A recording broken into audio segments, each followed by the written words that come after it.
Should have taken better care of him. That's what my brother said loud enough for the whole room to hear right after the will, named him heir to the multi-million business, and left me the rundown farmhouse. Laughter scraped the walls of the conference room. Cousins looked away. The lawyer cleared his throat. I didn't argue. I pressed my thumb into the brass house key until it hurt and watched my brother grin like he'd won forever. Then the lawyer glanced at me and said, "Actually," the air shifted. "If you want to see what came next, stay with me. The morning my father died, the house smelled like coffee and antiseptic. I'd been sleeping in the armchair beside his bed for weeks, waking every 2 hours to check his breathing and keep the oxygen line from tangling. His hand was warm even when his pulse grew faint. My father, Richard Campbell, wasn't the kind of man who said, 'I love you.' He showed it through structure, through order. A former soldier turned businessman, he built Campbell Printing Solutions from a single press in our garage into a multi-million-dollar company. People in Asheville called him the Quiet General. He believed discipline could fix anything, machines, people, even grief. Then there was Ethan, my older brother by 2 years. Growing up, he was the golden child, the loud one, the confident one, the one Dad called future CEO. Before he was even out of high school, Ethan could charm anyone, teachers, investors, women, twice his age. He had Dad's drive, but none of his patience. Where Dad built, Ethan bragged. Where I listened, Ethan performed. Our paths couldn't have been more different. I became an interior designer working freelance jobs across town. Ethan moved to Charlotte wearing tailored suits and talking about growth potential like it was a religion. We rarely spoke except through Dad. When Mom died 6 years ago, whatever was left of family between us cracked for good. During Dad's final months, I was the only one here. Ethan called maybe twice a month, short check-ins that always ended with "hang in there, kiddo. You're doing great." He never once asked what great meant when you're feeding a man soup at midnight or cleaning up spilled medicine at 3 a.m. The hospice nurse, Rita Lawson, came every morning at 9. She'd been with our family for over 10 years, first as Dad's bookkeeper, then as his caretaker when his heart began to fail. Rita had the kind of quiet wisdom that could fill a room. Sometimes she'd pause at the door and say, "He's proud of you, Ivy. He just doesn't know how to say it." I'd nod, pretending I believed her. One rainy morning just before dawn, Dad asked me to open the windows. Cold air drifted in, carrying the smell of wet oak. He looked out toward the trees he'd planted the year I was born and said, "You always notice the details. That's your strength. Don't ever let anyone make you doubt that."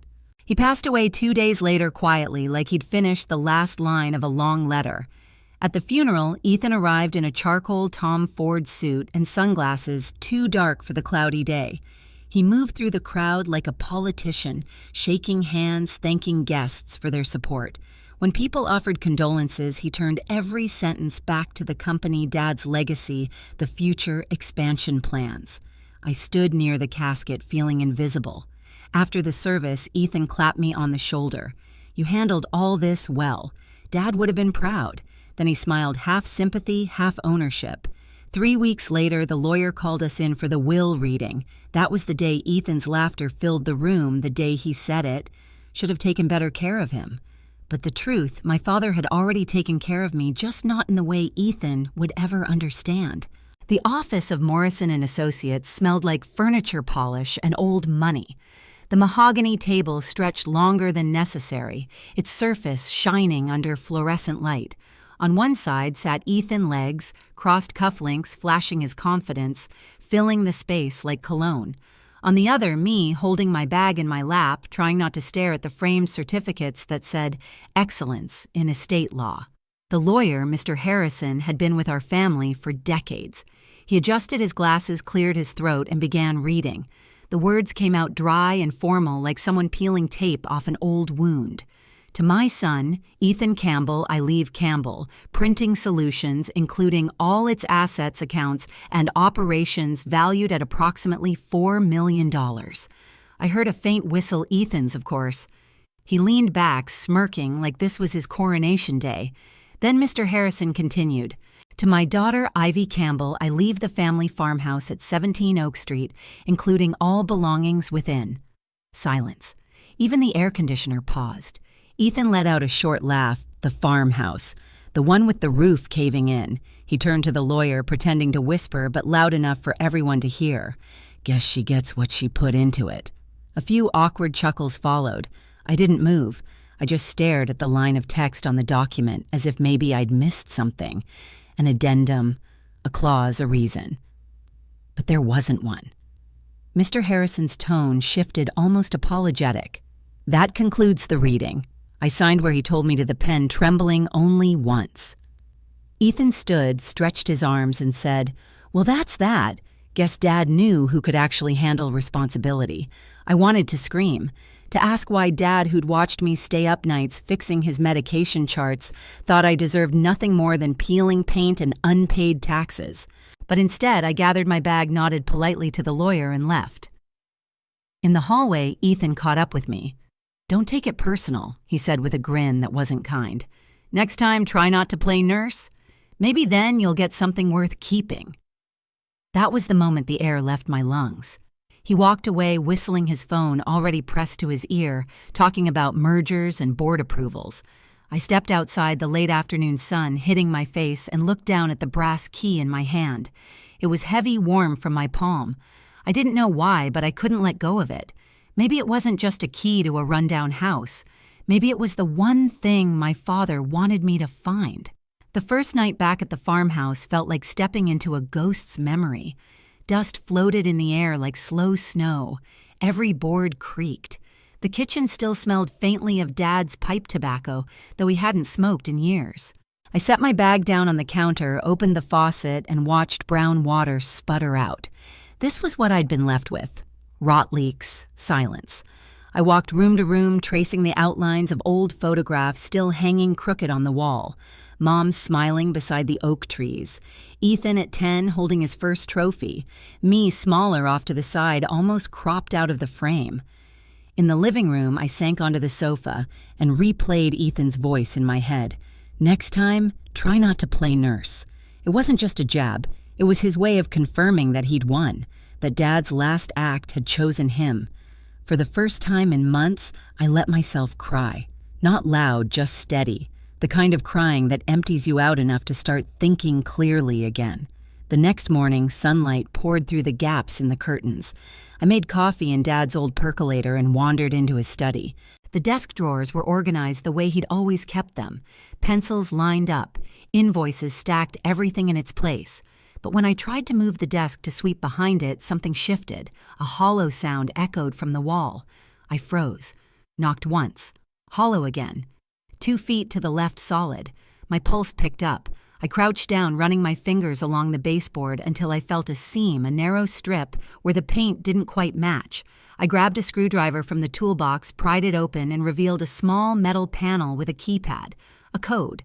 I stared at it for a long time, then typed the only numbers that made sense: Mom's birthday. The keypad clicked a soft mechanical sigh, and the panel swung open. Inside, a fireproof safe, small but deep. My hands shook as I pulled it out. There was a letter taped to the front, my name written in Dad's handwriting. If you're reading this, you found what I needed you to find. This was never about money, Ivy. Inside were bank statements, investment documents, and a tiny brass key labeled First National Bank, Box 212. I sat there staring at the letter, the safe, the dust dancing in sunlight. All this time he hadn't ignored me. He trusted me to find it. I folded the note carefully, held the bank key tight, and whispered to the empty room, "Okay, Dad, I'll finish what you started." The next morning, I drove to First National Bank downtown. The brass key felt heavier in my pocket with every mile. It was the kind of spring morning Dad loved: blue sky, cool air, sunlight, glinting off windshields. He would have said, "Good day to build something." I parked under the shade of an oak tree and sat there a minute, palms damp, staring at the marble steps that led to the glass doors. Inside, the bank smelled of polish and paper. A woman in her 50s approached with a practiced smile. Her nameplate read, "Mrs. Chen, branch manager." "I think this belongs to one of your boxes," I said, placing the small key on her desk. She examined it, then looked at me with faint recognition. "Campbell," I nodded. Her expression softened. "Your father was a meticulous man. Always came in on Fridays, same time, same coffee cup.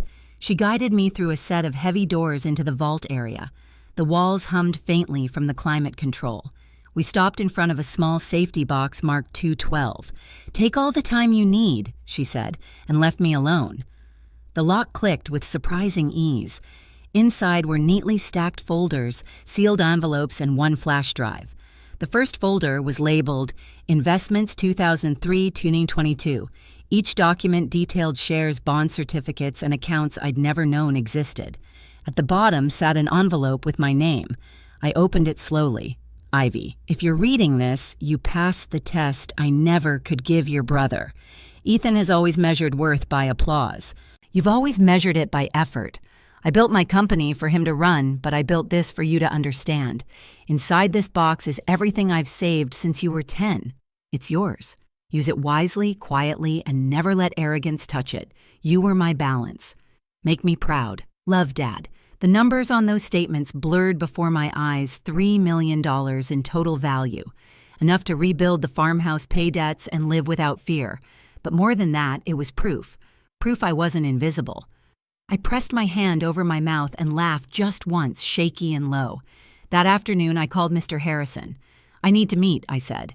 "With Ethan present." He hesitated. "Is this about the estate?" "It's about closure," I replied. Ethan arrived 2 days later, late as always, his cologne entering the room before he did. The same mahogany table, same lawyer's office, but the air was different this time, thicker, expectant.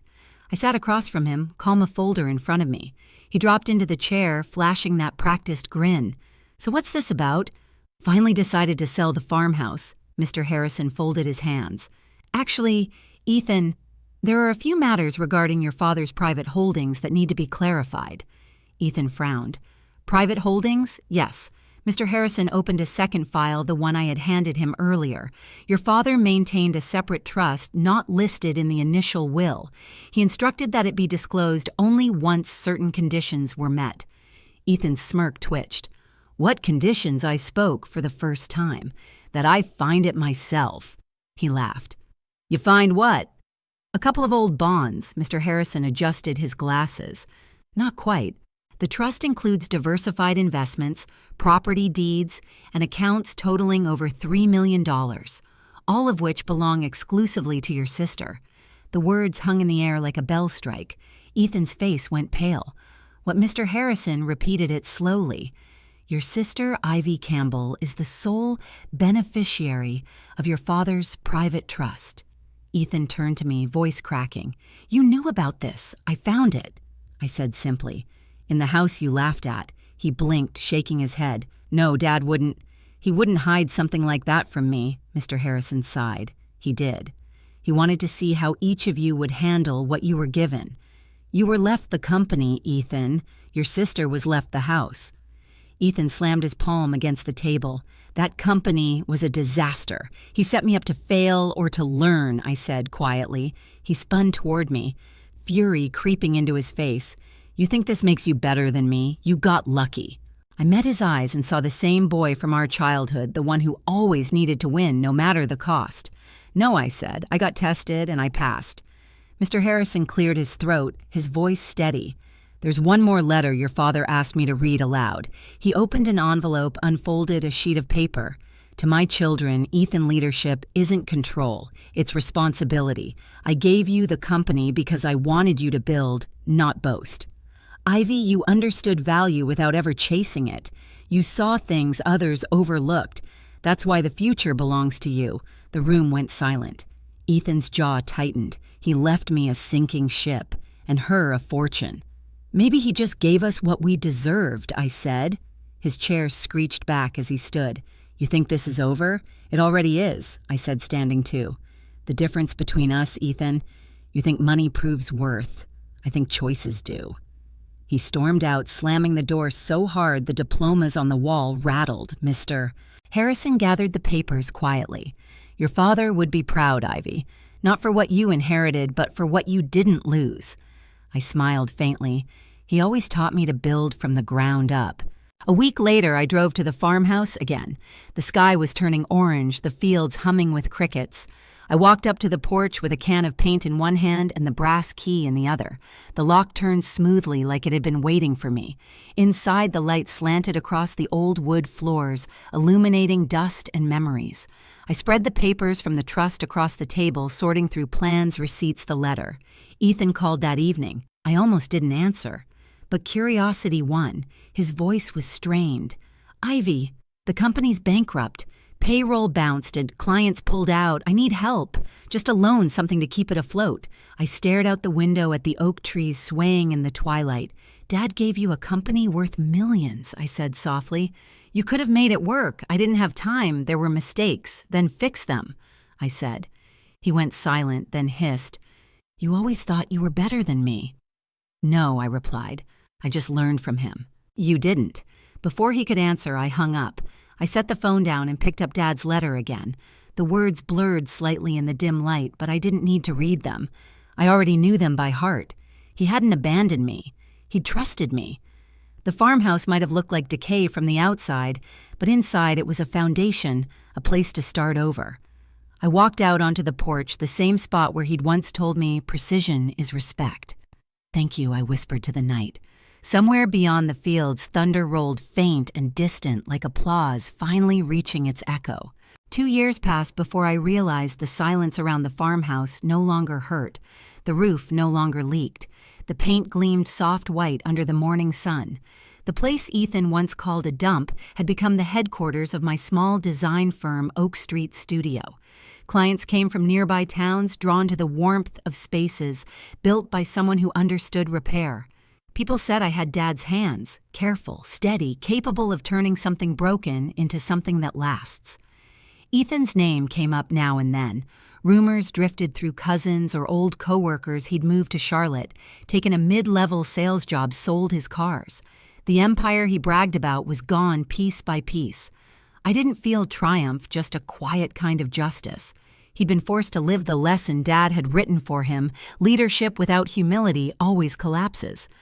Sometimes I still open the box from the bank, not for the money or the documents, but for the letter. The paper had yellowed slightly at the edges, but the words felt newer every time I read them. "You were my balance." That line stayed with me. Maybe that was what this all was, a balancing. Dad hadn't punished Ethan or rewarded me. He corrected the weight of our choices. On clear evenings, I sat on the front steps with a mug of coffee, listening to the wind move through the oak trees. The same trees Dad had planted decades ago. I wasn't angry anymore, just grateful. For the house that still stood, for the lesson that took years to understand, for the proof that sometimes the quiet ones really do finish the story. This morning, the light hit the porch the same way it did the day Dad died, soft, golden, steady. I stood there barefoot, coffee in hand, watching the wind ripple through the oak leaves. For the first time, I didn't think about what Ethan took. I thought about what I built. Dad's voice echoed in memory. Precision is respect. He was right. Revenge hadn't needed fire or noise. It only needed patience. I locked the front door with the same brass key that started it all and smiled. The house wasn't just mine, it was proof. Proof that being underestimated can be the most powerful weapon in the world. If you've ever been the quiet one in the family, the one who stayed behind while others took the credit, you know this feeling. Tell me your story in the comments, and don't forget to subscribe for the next one.